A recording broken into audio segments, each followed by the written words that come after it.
Em nome do Pai, do Filho e do Espírito Santo. Amém.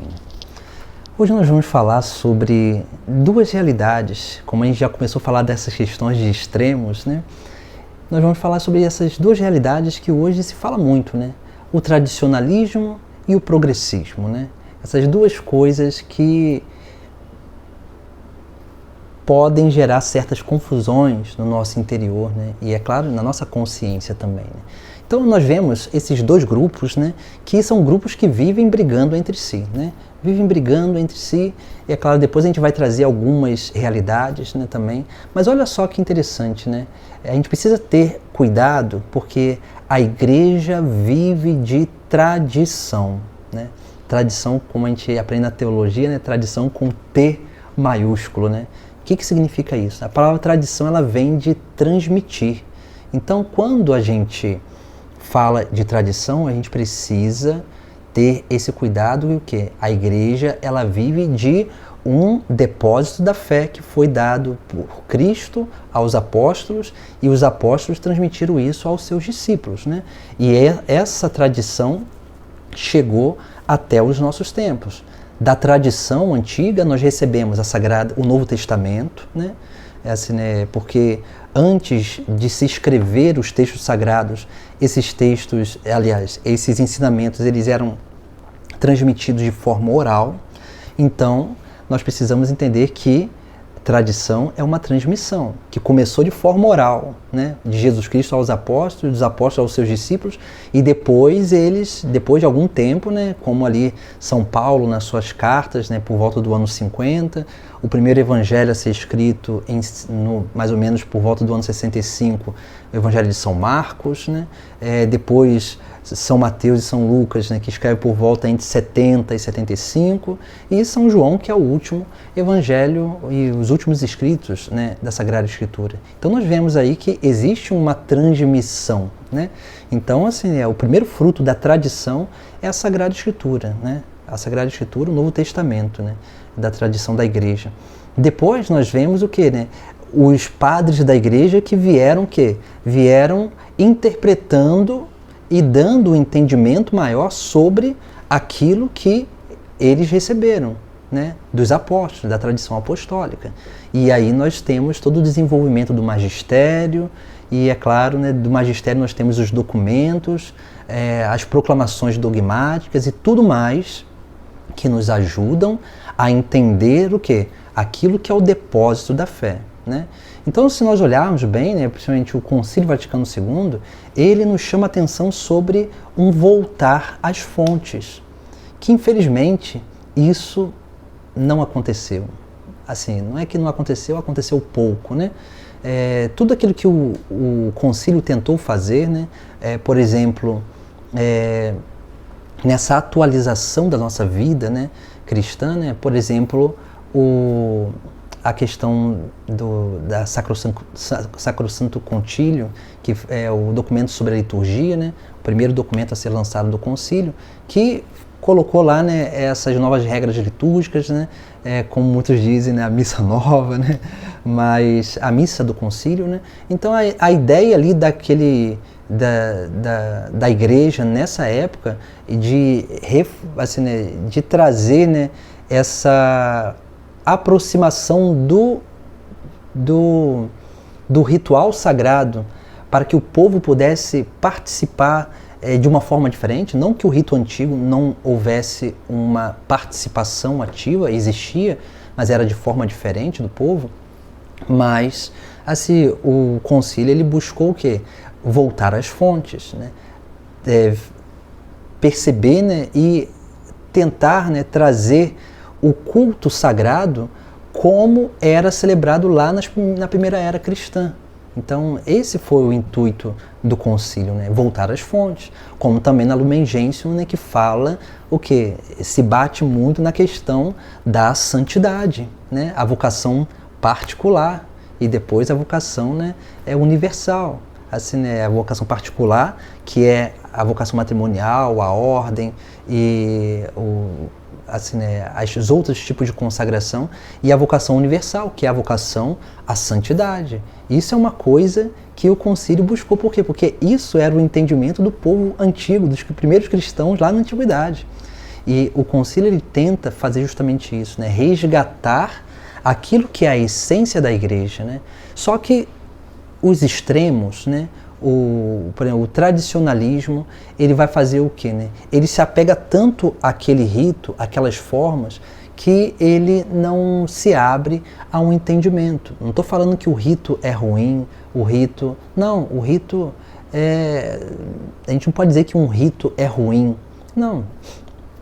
Eu penso que existe caminhos de espiritualidade.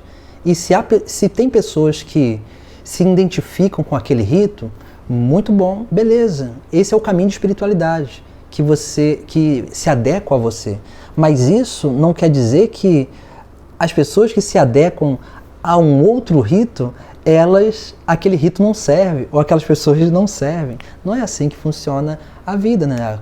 O mundo não é assim, a vida não é preto e branco, né? Assim, a vida ela tem vários matizes, podemos dizer assim, né? Então a gente precisa ter esse cuidado justamente para que a gente não coloque um rito na frente das outras coisas, né? Até porque se a gente suprime um rito e diz que só um rito é verdadeiro, a gente está suprimindo vários outros ritos que tem no Oriente e também que tem no Ocidente. Porque só no Oriente são mais de 20 ritos diferentes, né? De tradições diferentes. No Ocidente, nós temos o rito, né, ordinário, né, que é o rito do concílio, temos muitos outros ritos extraordinários. Né? Tem o rito, né, do concílio, né, tridentino, né, do concílio de Trento, mas nós temos, né, o rito ambrosiano, que estão vinculados a um lugar específico, né, por exemplo, o rito ambrosiano, que está vinculado à diocese de Milão, né, arquidiocese de Milão. O rito moçárabe, que está vinculado à arquidiocese de Toledo, na Espanha. O rito bracanense, em Portugal. O rito gálico, né, na França. Então, nós temos muitos ritos no Ocidente. E todos esses ritos, eles não podem ser suprimidos por causa de um rito. Quando a igreja ela diz que um rito é o ordinário e os outros são extraordinários, ela está querendo justamente fazer o quê? Ela está querendo dar segurança àquele rito que ela chamou extraordinário, para que a celebração daquele rito não se torne uma bagunça.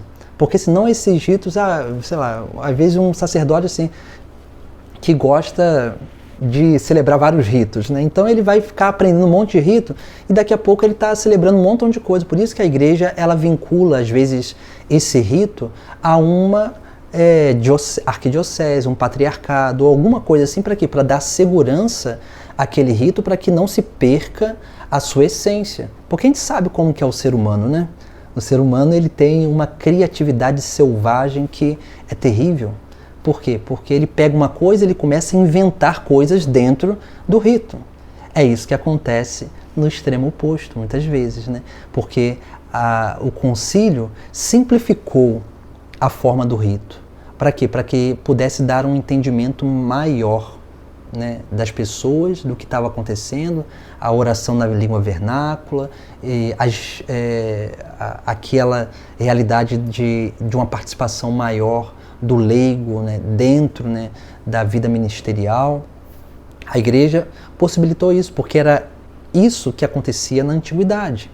Assim, né? Mas o que vai acontecendo é o quê? Né? A criatividade selvagem faz com que as pessoas não sigam o rito. Né? Por isso que às vezes, né, o rito antigo em latim, que tinha um monte de coisa, né? A missa, né, tridentina, por exemplo, né, que ela traz, né, elementos de outros ritos também. Mas, por exemplo, o rito tridentino, o rito extraordinário tridentino, assim, eles têm muitos símbolos, são várias coisas, assim, né, penso eu que na época, né, a igreja também propôs isso, né, porque haveria o sacerdote tinha que pensar em tanta coisa ali, né, no que fazer, naquilo que não podia esquecer de fazer nada, que ele não iria ter tempo para inventar loucura dentro da celebração, né? Então, assim, né, por um lado, esse rito é bom por causa disso. Por quê? Porque o sacerdote ele não precisa ficar inventando coisa para atrair as pessoas, né? Mas o rito novo, que tem o seu benefício para a vida comunitária, a vida do povo de Deus, infelizmente há muitos sacerdotes também que vão lá e inventam um monte de coisa dentro do rito, né? E aí a missa ela deixa de ser a missa de Cristo. Ela começa a ser a missa do padre fulano de tal, do fulano tal, a missa de cura e libertação, as missas adjetivadas, né? A missa de cura e libertação, a missa da misericórdia, a missa de não sei o que, a missa de não sei o que lá, a missa... e vai assim, entendeu? Por quê? Porque quando a gente não tem bom senso, né, a gente quer suprimir uma coisa e a gente quer inventar uma terceira coisa, né, e não viver aquilo que a igreja realmente ensina. Se tem um ritual, se tem um missal, a gente precisa unicamente seguir o missal e não inventar coisas dentro do rito. Por isso que há essas brigas, né, de extremos. Por quê? Porque o grupo tradicionalista, ele preza por uma realidade ritual, né, que é a missa de Cristo. Assim, e aí ele vê o outro grupo que inventa um monte de coisa dentro da liturgia e é claro que ele vai se sentir desconfortável com isso, porque aquela missa não vai ser mais a missa de Cristo.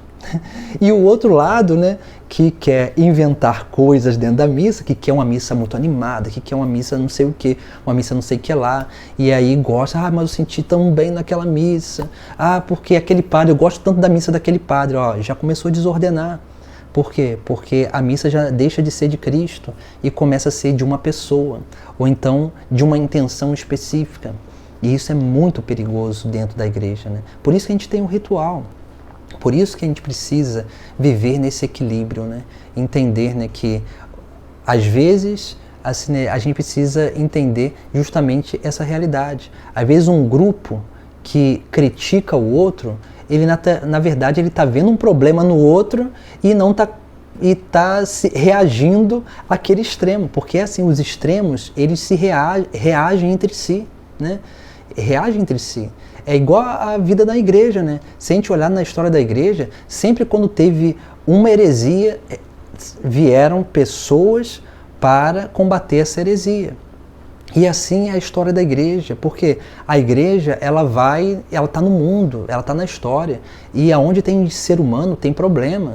Então a gente nunca vai ter um lugar, né, ou a gente pode dizer uma realidade perfeitíssima. A gente nunca vai ter isso só no céu, e a gente precisa perseverar, né, para alcançar esse céu. Por isso que nós precisamos ter cuidado entre esses dois extremos.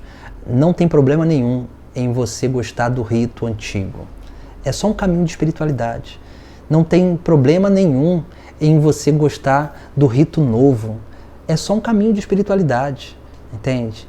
A missa é a mesma. Se você pegar a estrutura dos dois ritos e de todos os outros ritos que tem, tanto na igreja oriental quanto na igreja ocidental, a estrutura básica é a mesma estrutura básica. As duas mesas da palavra eucarística, a estrutura é a mesma. E por isso que é a mesma missa, a missa de Cristo, né? E nós não podemos ficar dizendo, essa é melhor, essa... Não, assim, a gente só não pode, tanto de um lado, né, falar que essa é a missa de sempre. Não é a missa de sempre, porque é a missa do século XVI para cá. Né? E ela recebeu elementos, né? Elementos. Assim, a missa toda missa é a missa de sempre, né? Só que a gente não pode dizer que aquele rito é a missa de sempre, porque ela vem do século XVI para cá. E os outros 1500 anos antes dessa missa, né? Desse ritual, entende? Então, assim, nós precisamos entender justamente isso, né? Porque o rito tridentino, ele recebe influência de outros ritos, porque essa foi a intenção, né, do Papa Pio V na época, de fazer uma pesquisa na igreja, né, é claro, em toda aquela realidade ocidental, né, que era a Europa em si, né, para saber assim, né, daqueles ritos e encontrar, né, um rito que pudesse ser o que expressava melhor, né, melhor aquilo que o culto sagrado. E isso foi instituído. E aí ali na bula, né, fala da missa de sempre, mas a missa de sempre é por quê? Porque a missa não mudou, o ritual é o mesmo, só os elementos do ritual que foram acrescentados são diferentes. Então, toda missa é a missa de sempre. Se for a missa da igreja, é a missa de sempre, independente de ritual, independente de elementos simbólicos, né? A missa é a missa de sempre. Nós precisamos ter esse cuidado, né, para que a gente não fique alimentando certas coisas. Se você gosta de um rito, de outro, beleza, vai lá, viva bem esse rito, porque isso que é o mais importante, você viver bem e encontrar o seu caminho de espiritualidade dentro daquela realidade. E isso não te dá direito de criticar o outro, né, de criticar o outro.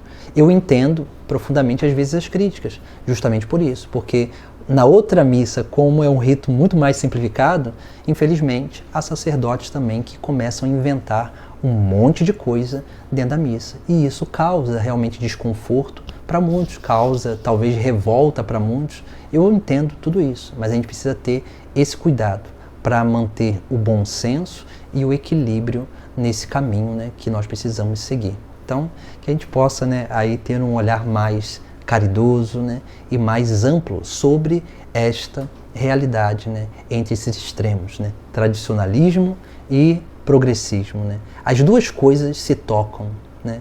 Nós precisamos viver de tradição, que é o equilíbrio, né. E se a gente entende a tradição da igreja, com certeza a gente vai criticar menos as coisas, né, que acontecem, né? Mas a gente vai buscar entender melhor. Aí sim, quando a gente entende a tradição da igreja, a gente vai ser capaz de ler a história de uma forma saudável, de uma forma coerente. Então, que a gente possa, né, realmente ter esse cuidado, né, com a nossa forma de ver o mundo e interpretar a nossa realidade. Que a gente possa aí também, né, buscar, né, esse equilíbrio, para que a gente não fique caminhando nos extremos, né? Porque o extremo, ele sempre se toca, né? É igual o joguinho do Pac-Man na antiguidade, né? Lá na antiguidade recente nossa, né? Tinha aquela aberturazinha aqui, quando ele entrava aqui, ele saía aqui. Assim, é a mesma coisa. Os extremos, eles se tocam. E a gente precisa buscar o quê? O equilíbrio sempre.